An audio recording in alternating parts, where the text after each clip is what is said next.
Alô, quarto ano. Vamos iniciar nosso projeto Revisa.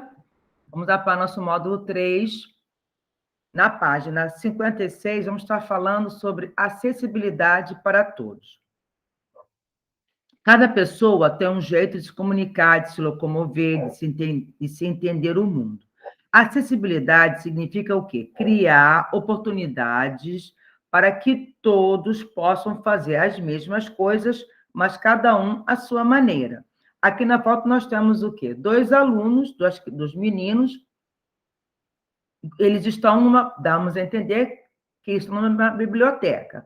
Temos um menino que é cadeirante, e um menino outro ajudando ele. Então, estão os dois no mesmo lugar, fazendo o quê? Lendo um livro.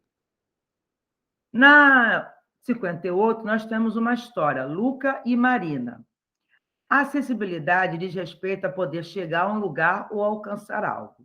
Vamos ler a história em quadrinhos a seguir e veja como falta de acessibilidade pode impedir alguém de exercer o direito de ir e vir. Então, vamos lá. Observar aqui. A rampa. Inauguração, livraria do Limoeiro. Aí está um comunicado chamando que vai ter a inauguração da livraria no Limoeiro. Aí tem a menina toda empolgada, conversando, né? É a Marina e o Luca, conversando que como vai ser legal imaginar o que deve ter na biblioteca, histórias, os livros, de tudo. Então, eles correram, né? Animados, correram, né? Porque temos o Luca é um cadeirante e a Marina empolgados para entrar na livraria. Chegando na livraria, e depararam com um problema. Então, vocês vão perceber. Qual foi o problema que eles depararam? Você percebe que eles estão assim espantados. Então, entre promoção de inauguração. Aí eles perceberam que o quê? A Marina e o Luca não perceberam que não tem rampa para chegar à livraria. Só tem escadas. Aí ela piscou o olho, a Marina piscou o olho para o Luca não ficar triste, e ela vai, com esse balão aqui, demos a entender que ela está perguntando ao dono da livraria como é que vai fazer para ele entrar pela escada. Aí ele diz assim, como quem diz, né? Não posso fazer nada, né? Nem leva ela assim muito em questão. E ela volta com raiva, os dois voltam com raiva para casa.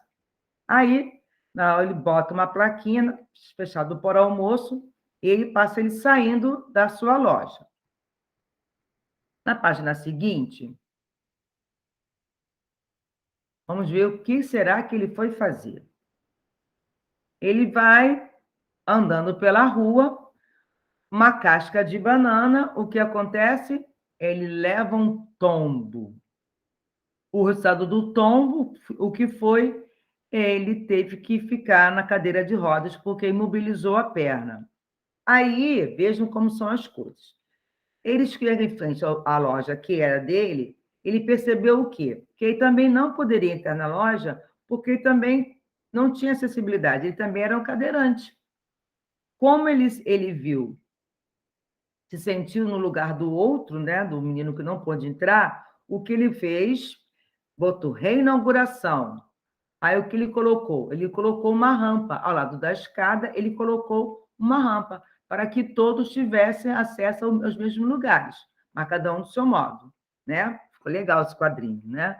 Então, o autor do quadrinho, então, nós já sabemos que é o grande Maurício de Souza, que é o pai da Turma da Mônica. Ele nasceu em 1935, em Santa Isabel, no estado de São Paulo. Em 1959, ele criou o seu primeiro personagem, que não foi a Mônica, foi o Bidu, foi o cachorro. Depois começou a publicar tirinhas de outros personagens, aí surgiu então a Turma da Mônica, inspirada em seus filhos, e a Mônica e Magali, como nós já sabemos, né? Então, na página 62, temos aqui: escreva a primeira letra do nome de cada desenho e descubra como é chamado o que tem o mesmo tipo de deficiência de Luca. Nós chamamos de paraplégico, que é o cadeirante, mesmo nome. Bom, letra A. O que a expressão facial dos personagens Luca e Marina demonstram quando eles chegam, que eles estão sentindo, quando da inauguração? alegria, felicidade, satisfação. Por que Luca e Marina tiveram essa mesma sensação? Porque eles ficaram sabendo que ia ter a inauguração de uma livraria. O que a alegria desses personagens revela quanto ao gosto deles pela leitura? Revela que os dois gostam de ler. Vamos ligar cada personagem ao tipo de história aqui. A Marina gosta de contos de fadas e também contos folclóricos e mitológicos. O Lucas já gosta de histórias de cavalarias e piratas. Qual foi a reação dos personagens ao chegarem à livraria? Eles ficaram surpresos. Por quê? Porque se depararam com uma escadaria e a falta de uma rampa para cadeirantes. No segundo quadrinho, na página 59, Marina aparece olhando para Luca, piscando o olho. O que a expressão de Marina significa? Significa que ela teve uma ideia. Imaginem vocês o que ela poderia dizer. Nesse momento, escreva o balão. Vamos dizer assim, deixa comigo, eu vou lá resolver. Né? Como fosse assim. O que você achou da atitude do dono da livraria quando Marina disse a ele que um amigo não podia entrar na loja? O que ele fez? O que vocês acham que da atitude dele? Fez correto? Vocês acham que ele deveria pensar no modo do Luca entrar ou ele não valorizou? O que vocês acham que a atitude dele foi certa ou foi errada? Bom, assinar a alternativa correta sobre o que aconteceu com o dono da livraria na hora do almoço. Ele escorregou uma casca de banana e se machucou. 64. Observe as palavras a seguir, empregadas nas histórias em quadrinhos. Bom, zup e ponk. O que significa? Zup indica o som produzido pelo escorregão do dono da livraria, com a casca de banana. E ponk indica o som produzido quando ele cai no chão. Junte as sílabas e descubra o nome que essas palavras recebem, em seguida escreva abaixo. Onomatopeia. Essas palavras que escrevem o som de certas coisas, de certas som produzido, nós chamamos de onomatopeia. Após fraturar a perna, o que aconteceu com o dono da livraria? Bom, ele teve que usar a cadeira de roda e também não conseguiu entrar na loja, na livraria. Então, construiu uma rampa para cadeirantes. Como nunca se sentiu no final da história?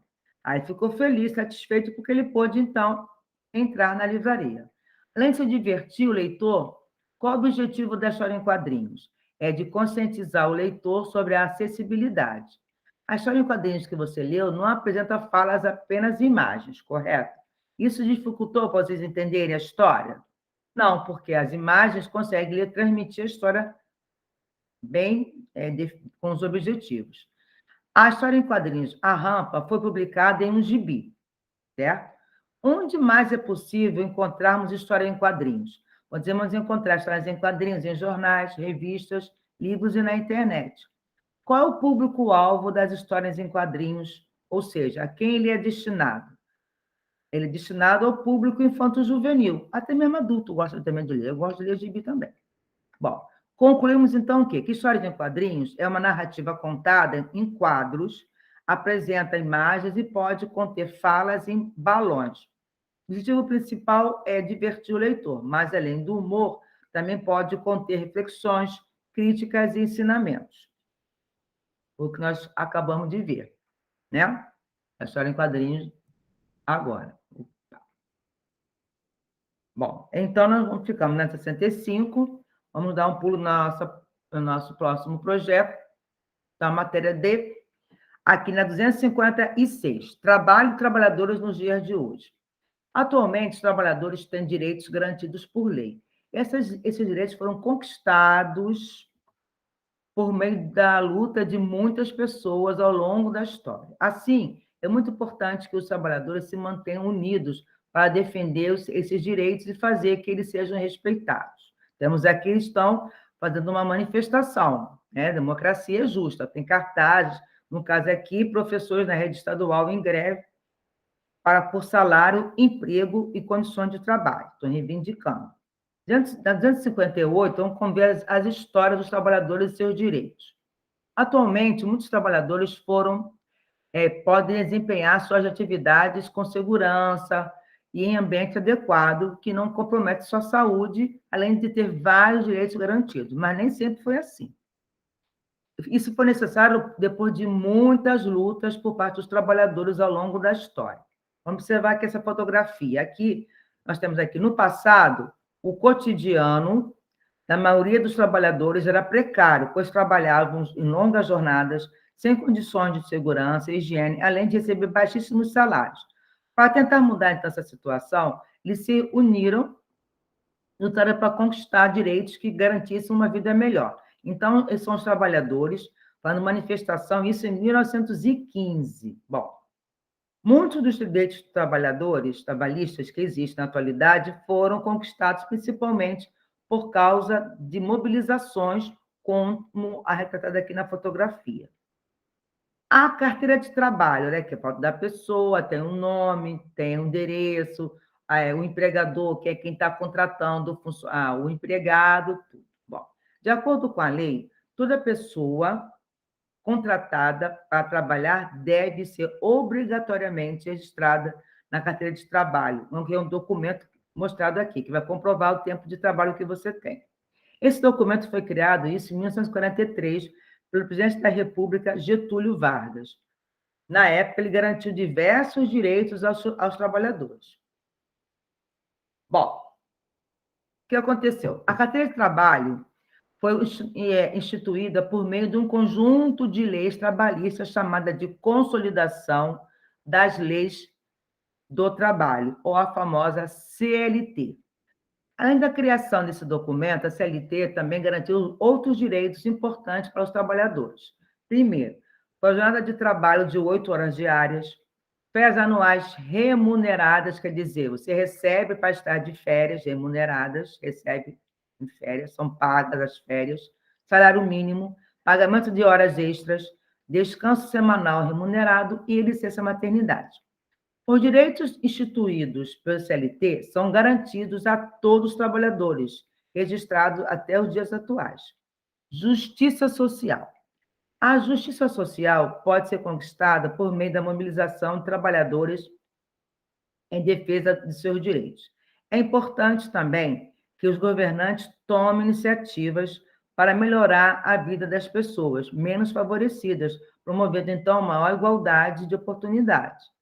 A união e a cooperação entre trabalhadores foram fundamentais para que se conquistassem vários direitos ao longo desses anos. Bom, vamos ver aqui um artigo 13. A carteira de trabalho é obrigatória para o exercício de qualquer emprego.